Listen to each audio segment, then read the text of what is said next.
अस्सलाम वालेकुम, मैं हूं डॉक्टर मज़हर इकबाल। आज जो हमारी वीडियो का टॉपिक है वो मुर्गियों में बेकिंग सोडा के इस्तेमाल के हवाले से उसके कितने फ़ायदे हैं और कैसे इस्तेमाल करना चाहिए, उस हवाले से मैं आज आपको वीडियो बनाने लगा हूं। तो वीडियो की डिटेल में जाने से पहले आपसे एक छोटी सी रिक्वेस्ट है, अगर आपने अभी तक इस चैनल को सब्सक्राइब नहीं किया तो जल्दी से इस चैनल को भी सब्सक्राइब कर लें और साथ लगी घंटी के निशान को भी ज़रूर दबा दें ताकि जब भी मैं नई वीडियो अपलोड करूँ वो आप तक सबसे पहले पहुँच जाए।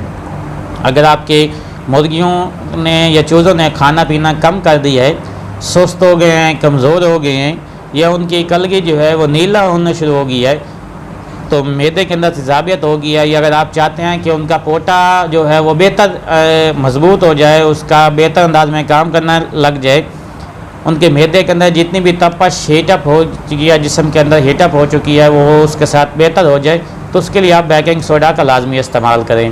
बेकिंग सोडा का इस्तेमाल करने का तरीका ये है कि आपने 1 गिलास सादा पानी लेना है। 1 गिलास पानी लेके उसके अंदर आपने 2 चम्मच बेकिंग सोडा के मिक्स कर देने हैं। 2 चम्मच बेकिंग सोडा के मिक्स करने के साथ आप अपने मुर्गियों और चूज़ों के आगे रख दें, वो इन्हें पीना स्टार्ट कर लेंगे। ये तकरीबन 6 से 8 घंटा उनके सामने पड़ा रहने दें। उसके बाद उठा के जो बच गया उसे ज़ाया कर दें और दूसरे दिन आप इन्हें नए के तौर पर इस्तेमाल कर सकते हैं।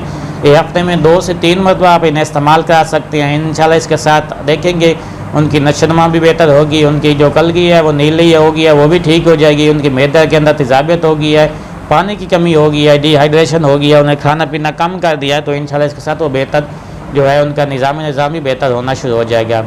आपका कोई भी मसला होता है, किसी भी टॉपिक के हवाले से इलाज जानना चाहते हैं तो आप निजी कमेंट से हमसे रब्ता कर सकते हैं। मैं इंशाल्लाह कोशिश करूँगा कि आपके दिए गए सवालों के जवाब भी दूँ, ऐसा नुस्खा बताऊँ जिसका कोई साइड इफ़ेक्ट भी नहीं होगा। वीडियो पसंद आने की सूरत में इसे लाइक और शेयर ज़रूर कीजिएगा ताकि किसी और भाई का भी फ़ायदा हो सके।